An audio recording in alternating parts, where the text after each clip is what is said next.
that provides solutions for the topic of this presentation. And she'll explain more as we go on. But the title today, Supervisor Corporate Hotline or Social Media, which should send chills through all of you. Where do your employees report bad behavior? And Juliette brings a wealth of experience in this field, having worked for an enormously large hotel company and doing investigations throughout the world on employee issues and other matters. And so we're very fortunate she brings her thought leadership to us today. Juliette, I know you did a TED Talk where you went through some really crucial statistics and some guidelines, and we want to take a deeper dive around those. But let's kind of start with that, if that's okay with you, unless you had a different agenda. Share with us kind of the most frequent types of complaints that we're seeing, and has that, typically you would see, and then has that changed during COVID?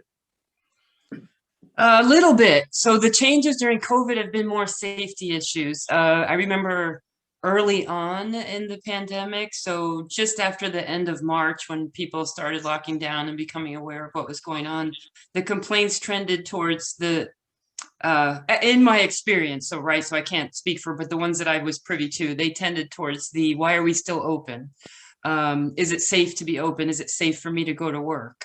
And then as time passed and people learned more about protocols and other safety issues, and of course there were more stringent requirements from the governments, local governments, then that changed a little bit to more economic worries. A lot of people, especially in the hospitality industry, they closed or they limited shifts. And so the worry was more about finding work. And I think it quieted down for quite some time. Then what we did see was an uptick in discrimination type complaints. So nothing to do with the pandemic, but more related to diversity, equality, discrimination, and harassment.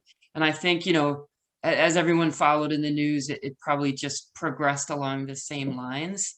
And for now, I think we're still there. We're still seeing that mix of safety protocol complaints, discrimination complaints, and in some cases, fraud allegations, which I think has been really good. I think that the people that are still at work are still vigilant.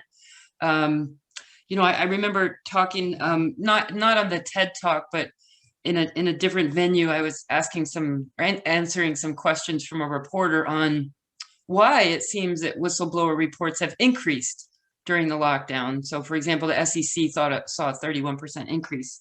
And part of the issue is that I think with limited resources, less people did more work and they took over for other people.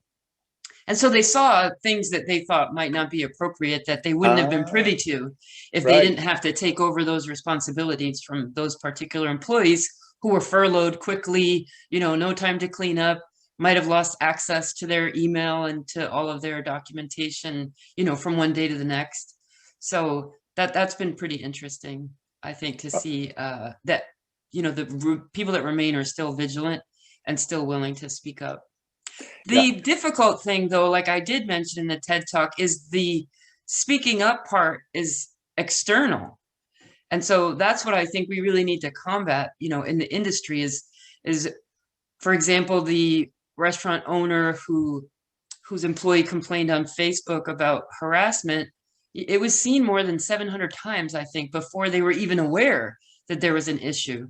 And so the complaints that are made externally, they kind of blow out of proportion. But if there's an opportunity to address them internally first, it really helps to mitigate that risk of, public reputational damage and litigation costs. For that as well. Yeah, I saw a study one time, Juliette, where, if a complaint goes to HR, it costs this much. Once it gets out to legal, it's to a government agency, it's this much. And then to legal, and it's just astronomical. The savings that can occur if you can solve these situations before they get outside the company. And that doesn't even count the reputational damage, as you mentioned earlier. Yeah. Well, what about in the sexual harassment area? And I'm asking because we have some faculty at the Hilton College that do a lot of research in the harassment area in restaurants specifically. And unfortunately, the news is is challenging. It's still rather ubiquitous throughout the industry, and I'm just wondering if you're seeing a kind of a same thing in terms of complaints. I am, and it's a little bit disheartening. And I hope that as an industry, we can move away from the mindset that I'm seeing, which is, I don't want to know. I have enough problems as it is. I really don't care. If they don't like it here, they can leave. You know, or that's just the way so and so is, or they're my best server, or they're my best bartender, or they're my best manager. It's just the way they are. And so that dismissive attitude, I think, is getting a lot of people into trouble, because it's really not good enough anymore. But I know, as I talk to people across the industry, particularly when I talk about misconduct, those are the answers that I get, to be frank. You know, that I just don't have time to deal with that. I don't care. They can go somewhere else. Yeah, you know, and sadly, and I'm just going to add to what you just said, just if you don't mind, is that it probably, if we really think about it, it was never a satisfactory response, right? I mean, it was it was accepted, but it was never a satisfactory justification for not addressing the issue. Yeah, that's right. Sure. And for some reason, this industry seems to cling more stubbornly to those old ways than others. And that's a little bit frustrating, because it is a big industry with so many millions of people working that depend on it for their livelihood and their happiness. So I hope to see that change.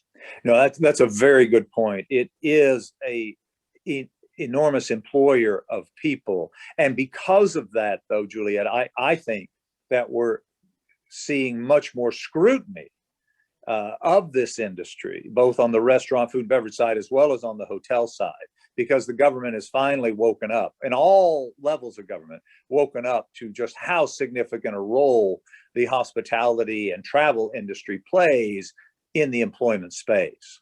That's true.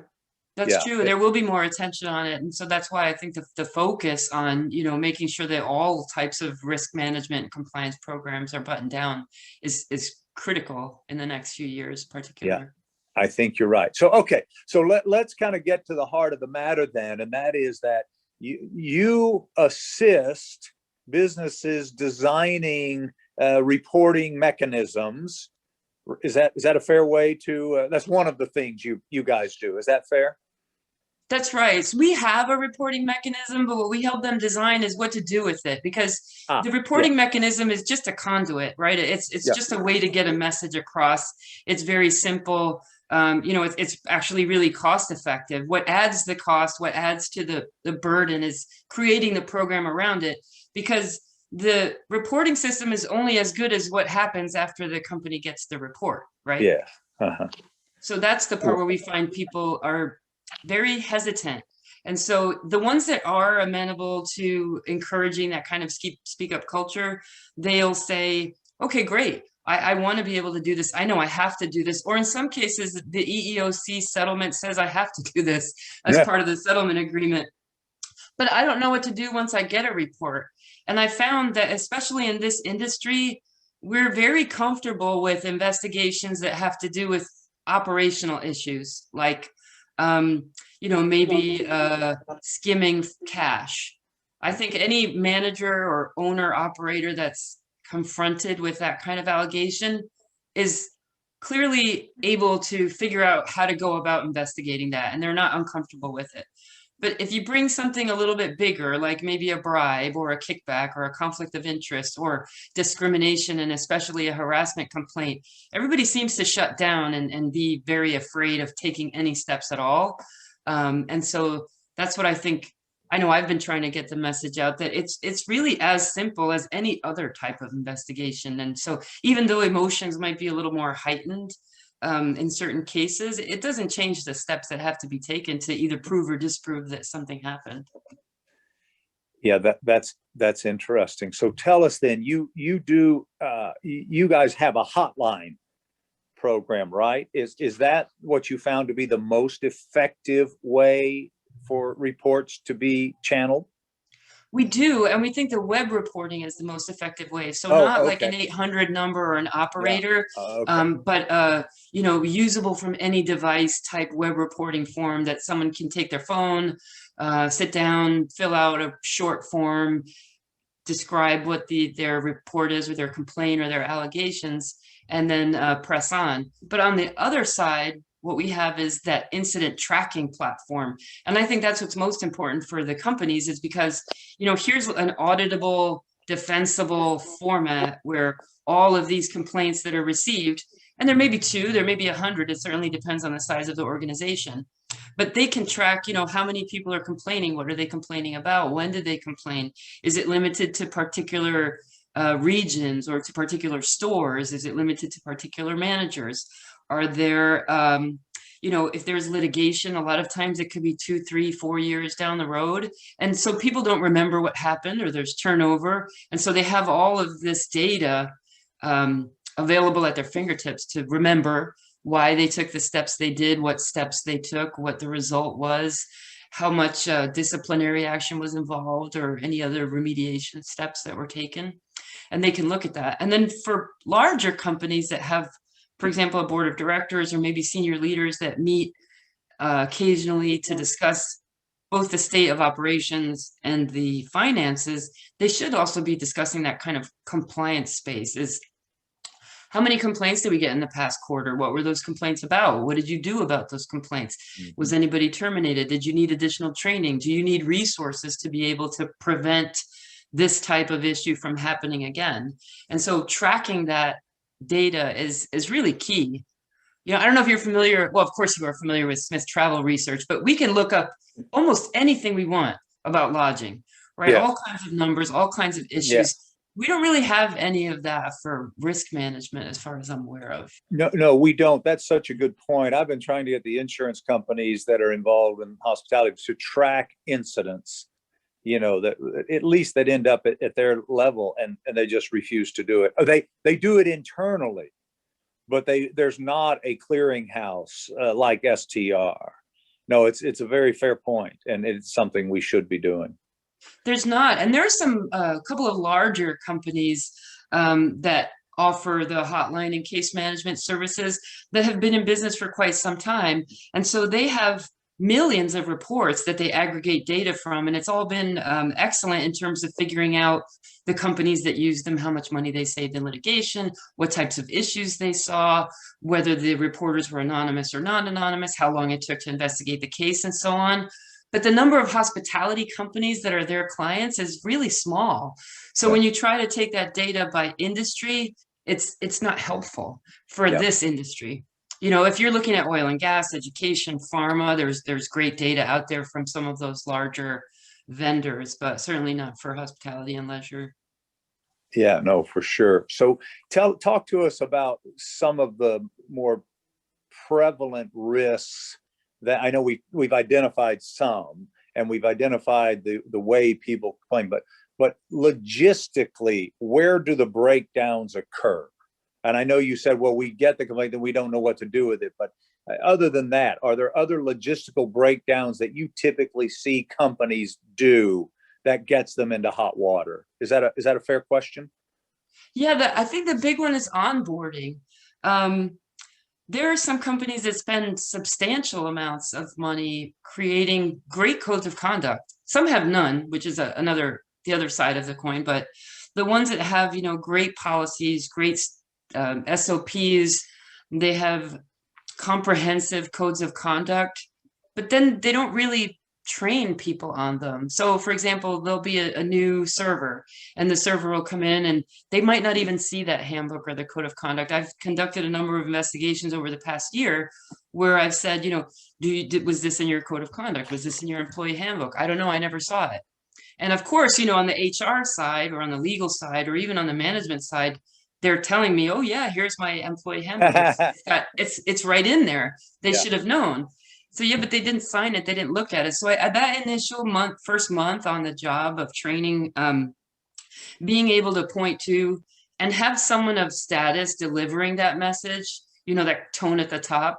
So it shouldn't be another server, for example, that is leading them through their training for everything.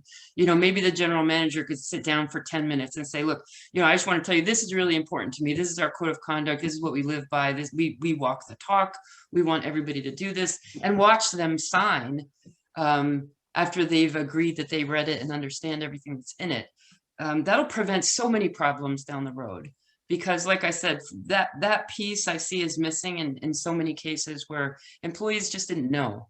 And if they did, they couldn't prove that they knew it because there was no documentation that showed they were ever trained on that particular point.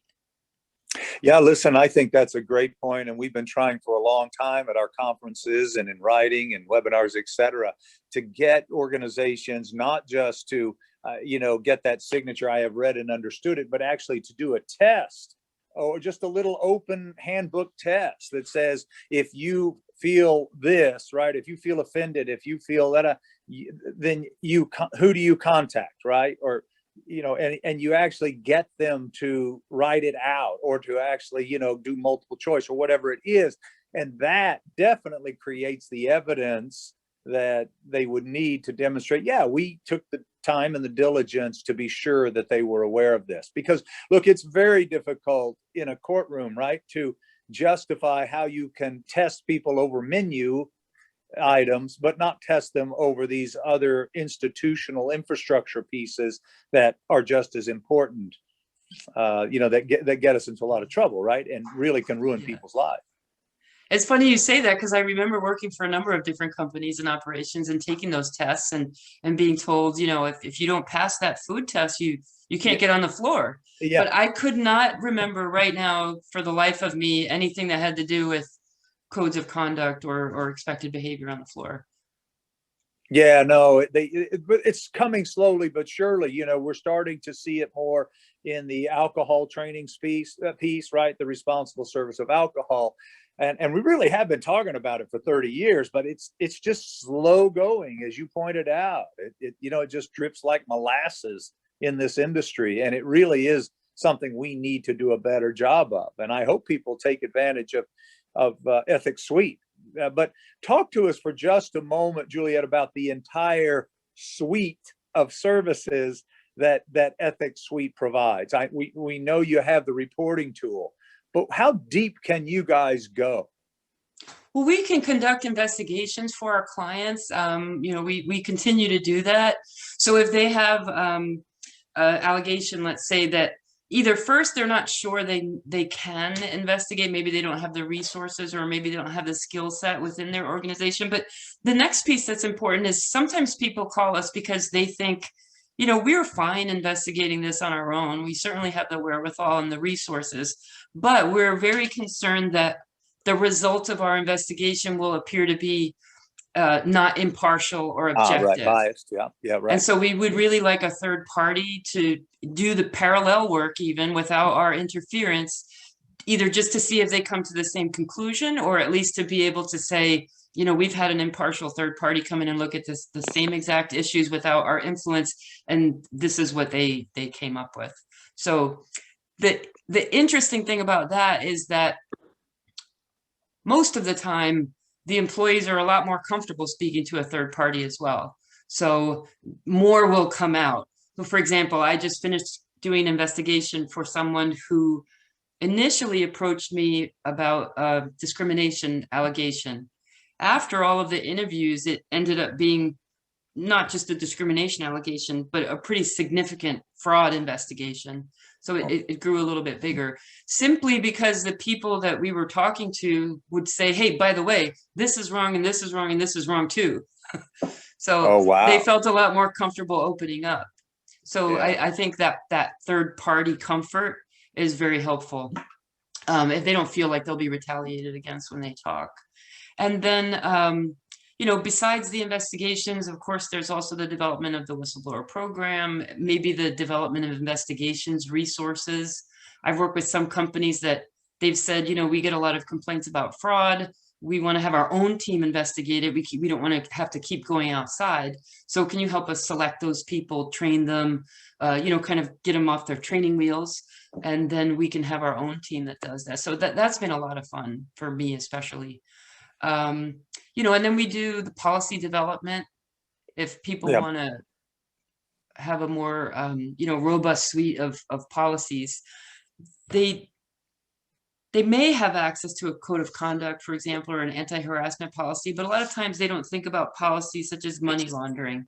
And in this industry, it could happen. You know, if you're a hotel front desk clerk and you're paid in cash, which I've seen, you know, I'm paid with a pillow bag full of cash. What should I do? Should I do anything? You know, those are, you know, specific training points that really should be coming up to keep the company out of that particular risk. So we look at a bigger suite of policies that includes anti-money laundering. It includes what to do when, you know, how to cooperate with regulatory officials if someone comes to the property to ask information. You know, who are they? How to find out what they're doing? Who to contact in that particular case.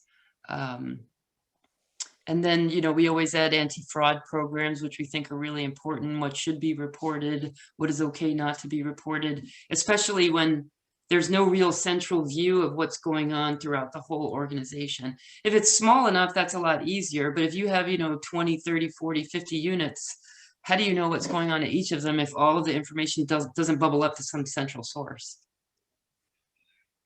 Yeah, So, it's really a broad and deep process when you get into it. On the policy development side, Juliette, what's kind of the main policy, or may not be right, but a policy that you see frequently omitted that you think, wow, this really needs to be in there? I know you mentioned a couple just a second ago, but generally speaking, what's a you know, policy that you see missing? I think we covered this in the TED Talk. It was the personal relationships or dating policies. Ah, yes, the And that is always a sticking fraternization. point. Yeah. It's a really tough one, and a lot of companies don't want to have it, and that's fine. But it's certainly I think, a key policy to have to avoid issues down the road, especially if, you know, I don't think there are many companies that are against co-workers dating. It's just, you know, within this controlled environment. So the policies usually spell out, you know, if you're a subordinate or if you have some sort of influence over the other person's work, then, you know, you either can't date or have a personal relationship, but you can go and talk to whoever it is they designate. Maybe it's general counsel, maybe it's HR, to discuss if you really want to have that relationship, changing roles. So you don't necessarily have to leave your job, but maybe you can change roles so that you can change reporting lines. I see the same thing with social media, a lack of that policy. And then there's some issues with people writing on their Facebook page or Twitter who their employer is, and then maybe they'll say something negative about that employer. That's been a pretty big issue. And then if they're terminated, I've seen several who've been reinstated because there was no policy that said they couldn't do that. Recording is also one that I've seen creeping up over the past year. Recording conversations, recording Zoom meetings. Yeah. Is that allowed? Is that something that the company wants to allow, or is it something that it wants to prohibit? Should that come up later, at least there was acknowledgement of how what's expected of people when they're recording either virtual meetings or in-person meetings or phone calls. Yeah, it's interesting, and that you really need to think through these things today because there's a lot of things happening. And you know, Zoom typically does a pop-up now. Speaking of recording, right? That says this meeting's being recorded, and then you've got to click continue to continue. So they've helped to solve some of that. But yeah, but I want to be mindful of our time. Does any of the attendees have a question for Juliette? Okay, Juliette, I'd like for you to share with us an anecdote or two about some of the more interesting cases, if you feel like you can, without divulging confidentiality. Is that possible? I could try. That's always a tough one. You know, recently there's been a lot of inquiries from the press for us about internal investigations because of some of the more high profile ones that have been in the news. And inevitably all of them want to ask, you know, what did you see for this, this, and this? And it's always such a difficult question to answer while trying to maintain confidentiality. But of course I can speak in generalities. We talked in the TED Talk about, you know, one particular case where a supervisor was providing employees with stolen Social Security numbers. And I always think that's an important one because that, had it not been, well, first, because had it not been for a tip-off, it wouldn't have been known that it was happening. And quite the opposite, what it appeared to be is that this supervisor was extremely efficient and effective right? Their numbers were great. Their people loved them. They never had any complaints. They never wanted to increase in pay or turn down opportunities for promotion, despite the fact that everybody loved the work that they were doing. And it was because they were providing people with work who wanted the work, and who wanted to earn extra money, but keeping it without incurring overtime, so it saves the company money. So they would give one person 2 IDs, and they would work day shift, night shift, 16 hours, but get paid for 16 rather than that time and a half. And that led to a whole host of problems. Someone asked me about that particular, someone saw the TED Talk on YouTube and asked me just yesterday, who's the victim there? And I thought, well, there's quite a few. So the company doesn't think it's a victim because everything's great, the numbers look good, but there could be a visit from the labor board, or there could be IRS issues, there could be the Homeland Security issues with having the stolen identity numbers, or the people that lost those identity numbers that start to find out. And then, of course, there are the employees themselves who are due overtime and aren't getting it. And almost worse, are kind of being looked at as if they were favored for working without overtime. Well, that's true too. And the other thing is, you never know if they were forced to do that or not. And that's why, the IRS takes the position that even if there's an agreement in writing between the employer and the employee, that's still an unlawful practice. But the fact that they were, and that's just to avoid paying overtime, right? You and I agree that you're going to work 12 hours a day instead of 8, and we're going to pay you regular time because you want the extra hours, right? You want the extra money. So you've come to us and you've said this, but you just took it a much bigger, like a giant step forward when they were providing fraudulent Social Security numbers. That type of behavior needs to be vetted out quickly. Yeah. Yeah, very difficult and tough to see the red flags, right? If you're that person's if you have oversight over that department or that person, really, what are you looking at? The numbers that are great. What I did note in that particular case, because besides that overtime issue, and usually when people find some sort of scheme and they don't get caught, they get very bold and they come up with other ones, right? So in this particular case, not only did that person have the double shift issue going on, but they also had ghost employees. So they had 30 something ghost employees. And so had management been a little bit more in tune with that department or that store, they would have known that these people don't work here. These people don't exist, but they didn't know anybody's name, right? These were just kind of whatever employees. They're here doing the, jobs that we don't really pay much attention to, not typically client facing, maybe they're janitorial jobs, cleanup jobs, things like that. And so they really didn't care. They didn't know anybody's name, and they didn't realize that, 30 something people on a team of 50 were fake. Goodness gracious. There's some creative people out there, aren't there? Yeah. Let's see. David Denny has shared something. That's what we were going to call the employees in the ghost kitchens. Yeah. Well, Juliette, we're about out of time. It's been a wonderful day. Thank you for being our capstone speaker today. That was terrific and great information. And ladies and gentlemen, I want to remind you, Ethics Suite. Check it out. You'll be so glad you did. It's a tremendous asset. And if you haven't listened to her TED Talk, we encourage you to do that. I'd like to thank everybody for joining us today. Juliette, it's always a pleasure to have you.